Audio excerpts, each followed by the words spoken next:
Oh, oh, oh, oh, oh.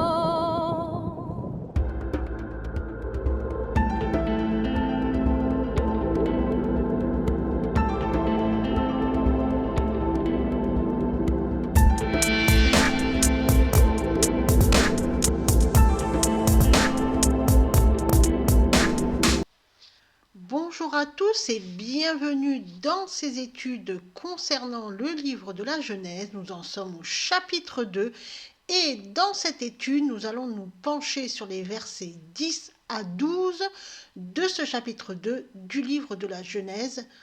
Étude que j'ai appelée le Jardin d'Éden, la première partie, partie 1. Alors qu'on se souvienne un peu, le chapitre 2 du livre de la Genèse est la suite directe du chapitre 1, c'est logique. Et notamment les premiers versets qui relatent le 7e jour de la création ainsi que le séjour de l'homme au Jardin d'Éden et la formation de sa compagne. Ce chapitre 2 du livre de la Genèse relate l'état originel du monde avant la chute de l'homme et de la femme. Les versets 10 à 14 décrivent un jardin d'Éden irrigué par un fleuve unique qui se partage en 4 bras, chacun étant alors nommé. Ces fleuves délimitent géographiquement le jardin d'Éden, mais pas seulement. Dans cette étude qui concerne les versets 10 à 12, nous verrons, donc la première partie, nous verrons la fonction spirituelle du fleuve unique, ainsi que la signification et la fonction du premier bras du fleuve unique appelé Pishon. Rappelons que le but de ces études est de donner le sens le plus proche possible du texte du livre de la Genèse, donc de la parole de Dieu. Dans ces études, nous nous attarderons essentiellement sur les mots hébreux dont le sens n'a pas été correctement restitué ou parfois même inversé par les traductions françaises qui sont à notre disposition afin de pouvoir donner le sens véritable du texte sans le prisme d'une doctrine ou d'une idéologie religieuse. Il est fortement recommandé de lire ou d'écouter les études précédentes car de nombreuses notions déjà expliquées vont être reprises dans cette étude. Rappelons aussi que Dieu s'adresse à tous par des termes simples et que chacun peut comprendre ce que Dieu dit. Rappelons aussi que pour comprendre où l'on va, il faut connaître d'où l'on vient. Ceci étant dit, lisons. Alors on va lire les versets 10 à 14 parce qu'ils vont ensemble, tout en sachant que là, dans cette étude, nous allons nous pencher sur les versets 10 à 11. Mais on va lire tous les versets qui délimitent finalement le jardin d'Éden. Un fleuve sortait d'Éden pour arroser le jardin, et de là, il se divisait en 4 bras. Le nom du premier est Pishon, c'est celui qui entoure tout le pays de Havila, où se trouve l'or. L'or de ce pays est pur. On y trouve aussi le bdellium et la pierre d'onyx. Le nom du second fleuve est Gihon, c'est celui qui entoure tout le pays de Cush. Le nom du troisième est Hiddekel, c'est celui qui coule à l'orient de l'Assyrie. Le 4e fleuve, c'est l'Euphrate. En première lecture, comme ça, on comprend qu'il y avait un fleuve qui sortait d'Éden, et non du jardin d'Éden, il faut le préciser, et que ce fleuve arrosait le jardin. Lors de nos études précédentes, nous avions fait la distinction entre l'Éden et le jardin. L'Éden est un lieu de contemplation, où l'on a compris qu'il s'agit de la création de Dieu, c'est-à-dire de la terre et de tout ce que Dieu a formé sur la terre. Et cette terre, à l'origine, était un lieu de délices et de plaisir. Donc, sur la terre, Dieu a délimité un jardin, un lieu protégé où il a placé l'être humain. On se souvient aussi qu'au milieu de ce jardin se trouve l'arbre de vie, vie au pluriel. Ce n'est pas une faute d'orthographe. Pour la vie du corps et la vie de l'esprit. Cet arbre, en vérité, est Jésus-Christ qui est au milieu du jardin, autour du jardin, qui enserre le jardin, qui est partout dans le jardin et qui procure la vie du corps et la vie de l'esprit. Donc, il y a un fleuve qui vient de la terre et qui entre dans le jardin pour l'arroser, et de là, il se divise en 4 bras qui sont nommés. On a Pishon, Gihon, Hiddekel et Euphrate. Non seulement ces bras du fleuve unique sont nommés, mais ils sont aussi situés et décrits, à l'exception du dernier, l'Euphrate. Ainsi, Pishon entoure le pays de Havila, et ce pays est rempli d'or. Gihon entoure le pays de Cush, et Hiddekel coule à l'orient de la Syrie. Pourquoi nous donner autant de détails? On sait que dans la Bible, chaque mot est important et n'est jamais écrit au hasard. La Bible ne fait pas dans le littéraire. Que doit-on alors comprendre? Que signifient ces noms des fleuves? Et pourquoi nous en donne-t-on la localisation? Ces fleuves existent-ils encore aujourd'hui? Pour l'Euphrate, la réponse est évidente, mais pour les autres? Enfin, pourquoi le texte situe-t-il précisément le lieu du jardin d'Éden? Quel enseignement spirituel doit-on tirer de toutes ces informations? Et il y a un grand enseignement spirituel. C'est pourquoi on va prendre ce texte et le couper en 2 parties. Et donc, dans la première partie, celle de cette étude, nous allons nous pencher sur les versets 10 à 12, et donc, nous allons tenter d'expliquer ce que représente le nom du premier bras du fleuve unique, c'est-à-dire le Pishon. On va commencer par relire le verset 10. Un fleuve sortait d'Éden pour arroser le jardin, et de là il se divisait en 4 bras. Le fleuve, un fleuve, Wei Nahar dans le texte original en hébreu. Il s'agit du nom masculin Nahar, auquel est ajoutée la lettre Vav, qui sert en hébreu et que l'on traduit habituellement par la conjonction de coordination et. Donc en hébreu, ça sert à dire et. Donc il faudrait lire et un fleuve sortait d'Éden. Et dans la traduction française de Louis II, cette conjonction de coordination n'apparaît pas.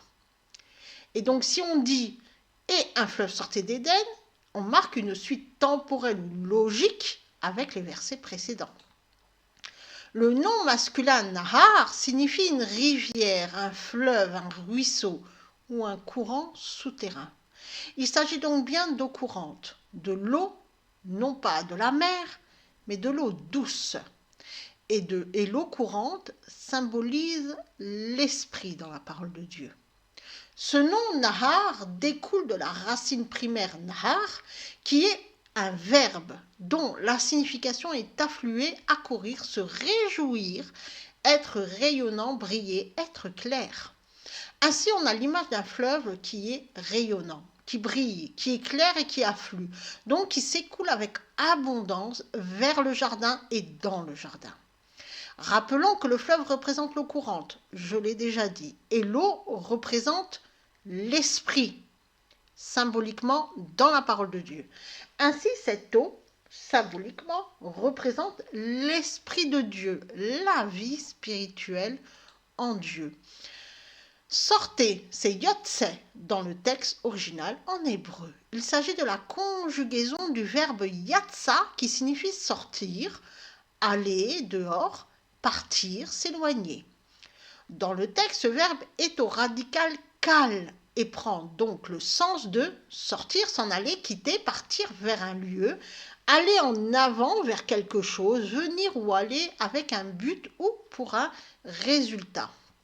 Ainsi, on comprend que ce fleuve qui sort d'Éden arrive dans le jardin pour un but précis, qui est celui d'arroser, donc d'irriguer le jardin. Pour arroser, justement, c'est le'atsekon dans le texte original en hébreu. Il s'agit du verbe shaka, qui est une racine primaire dont le sens est donner à boire, irriguer, arroser, une boisson, boire de l'eau, faire boire de l'eau. Dans le texte, ce verbe est à l'infinitif et au radical ifil, et donc il prend le sens d'arroser, d'irriguer, de donner à boire, d'abreuver. Ainsi, le but de ce fleuve qui arrive d'Éden et qui entre dans le jardin et de donner à boire aux arbres qui se trouvent dans le jardin et à toute la végétation qui se trouve dans le jardin ainsi qu'aux animaux. Tous les animaux pourront s'y abreuver et ce grand fleuve unique va se diviser, se séparer dans le jardin en 4 bras. Le mot bras, dans le texte original en hébreu, c'est razim. Il s'agit du mot roche, qui est au pluriel dans le texte, parce qu'il y a 4 bras, effectivement. Ce mot roche désigne la tête, le premier, le chef, le commencement, le principal, la somme, le front. Ainsi, ces 4 bras du fleuve donnent le commencement de quelque chose. Ils sont à la tête de quelque chose. De quoi? Eh bien, on va analyser leur nom pour le comprendre. Le nom, c'est Shem dans le texte originel en hébreu. Le nom du premier est Pishon. Le nom, c'est Shem. Ce mot désigne la réputation, la renommée, la gloire. Ainsi, le nom de ce premier fleuve va montrer sa réputation et donc va définir sa fonction. Le premier, c'est ha et had dans le texte original en hébreu. Il s'agit de l'adverbe eshad qui désigne le chiffre 1, ainsi que chaque, un certain, seul, l'autre, premier, 11 ou 11e.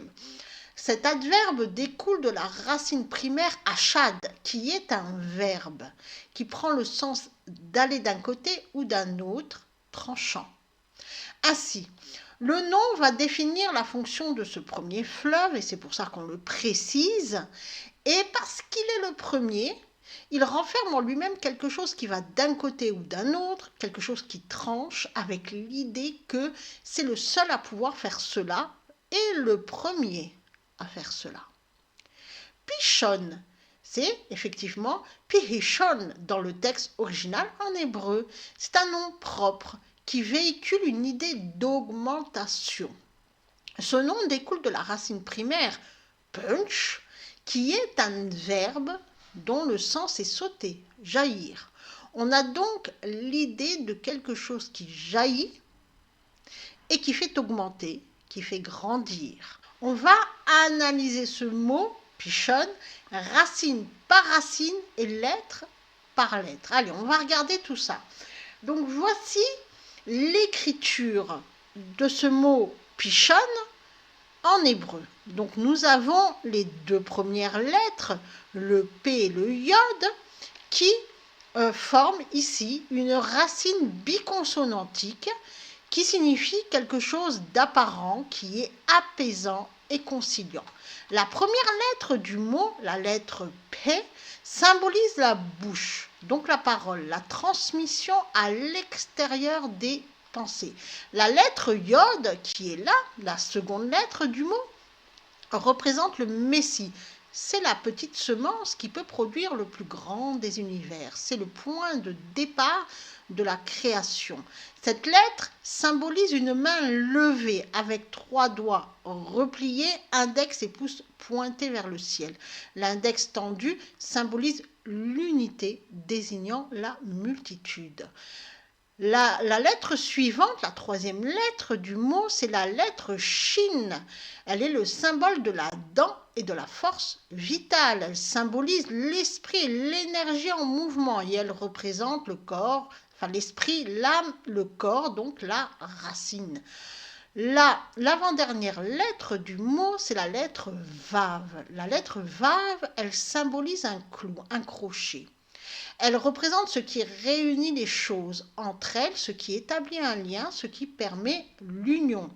Enfin, la dernière lettre du mot, elle est ici, c'est la lettre Nun. On voit bien qu'elle est placée en finale, donc elle est allongée. C'est un Nun final.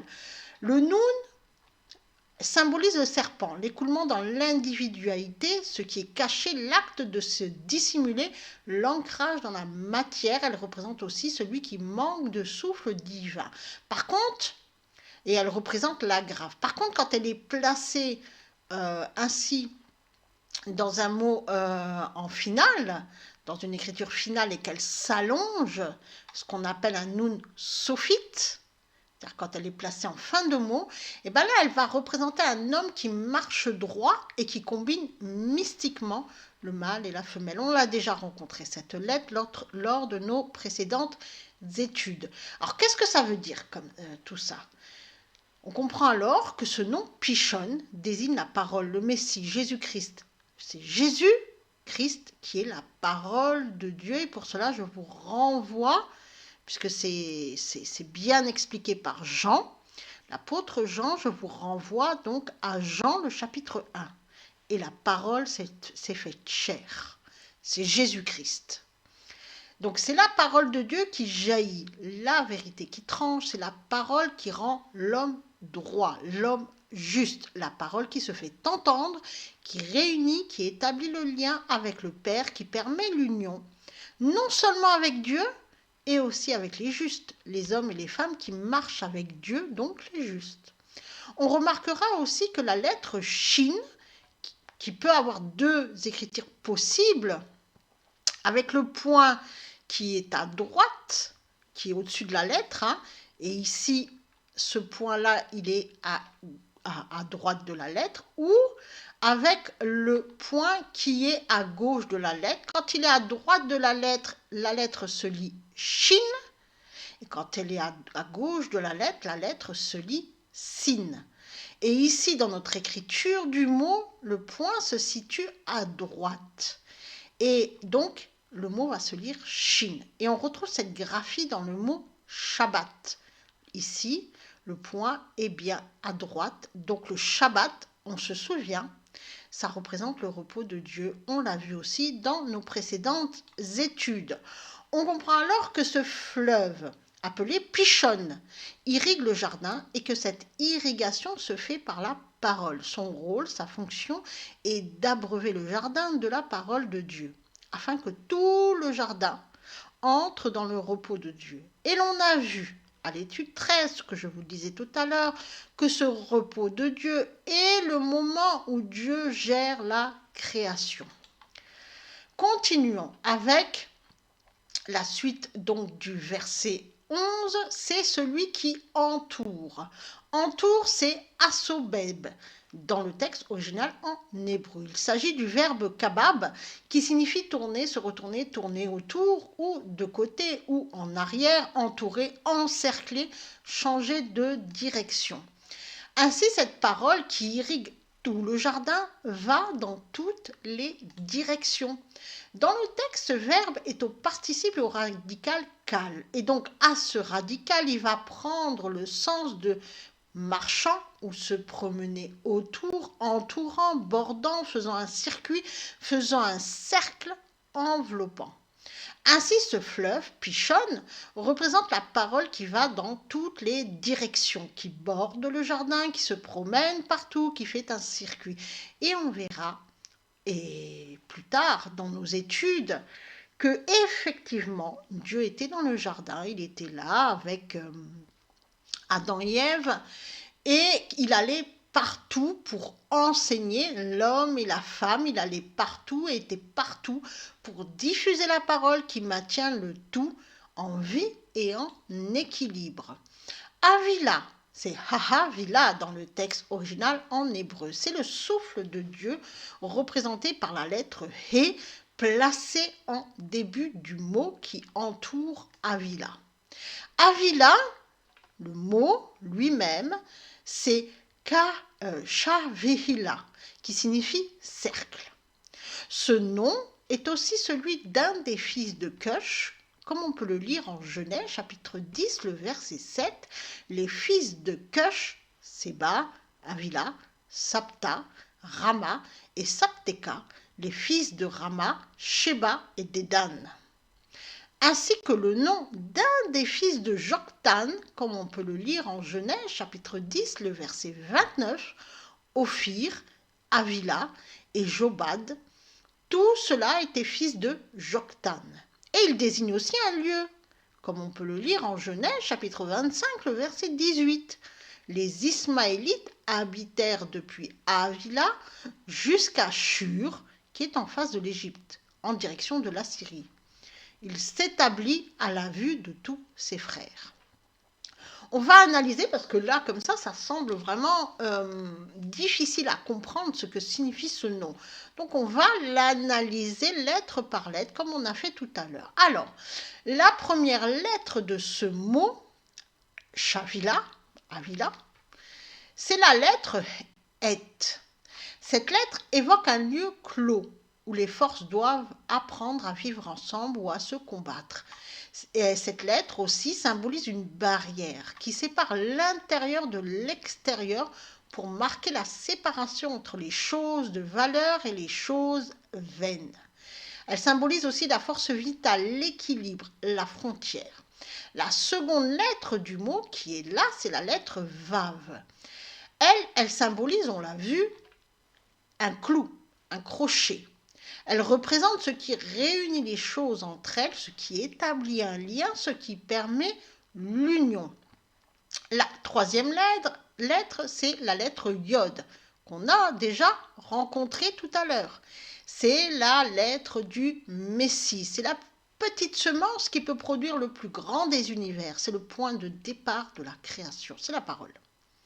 C'est la lettre qui symbolise une main levée, on l'a déjà vu, 3 doigts repliés, l'index, le pouce pointé vers le ciel, l'index tendu symbolise l'unité, désignant la multitude. Le Messie nous appelle à nous unir, il veut nous rassembler.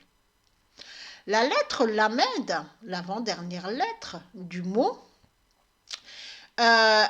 elle symbolise, elle signifie enseigner, apprendre, instruire. Elle désigne aussi l'aiguillon qui pique le bétail pour le faire avancer. Elle symbolise le but vers lequel on doit se diriger et elle indique la transition à accomplir pour aboutir à un état nouveau. C'est le Messie qui a cet aiguillon, on va dire. Donc, elle représente aussi le bâton du berger. Le berger, c'est le Messie, le bon berger. Je suis le bon berger, comme dit Jésus-Christ. Et donc, elle représente l'instrument qui permet au berger de conduire son troupeau. C'est l'instrument que Jésus, puisqu'il est le bon berger, c'est l'instrument par lequel il nous conduit, c'est-à-dire par la parole, par l'esprit.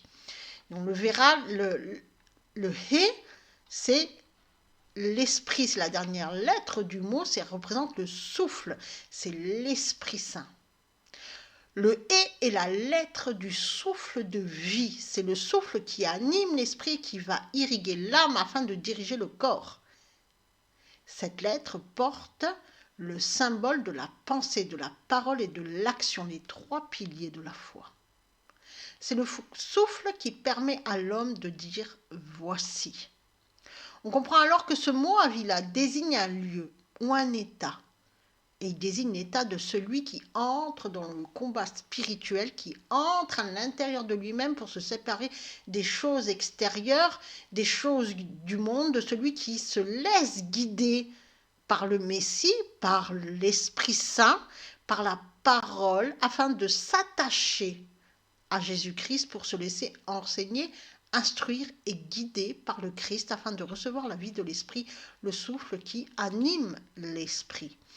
Et c'est celui qui décide d'entrer dans ce combat intérieur, ce combat spirituel pour écouter la parole de Dieu et non les bruits du monde.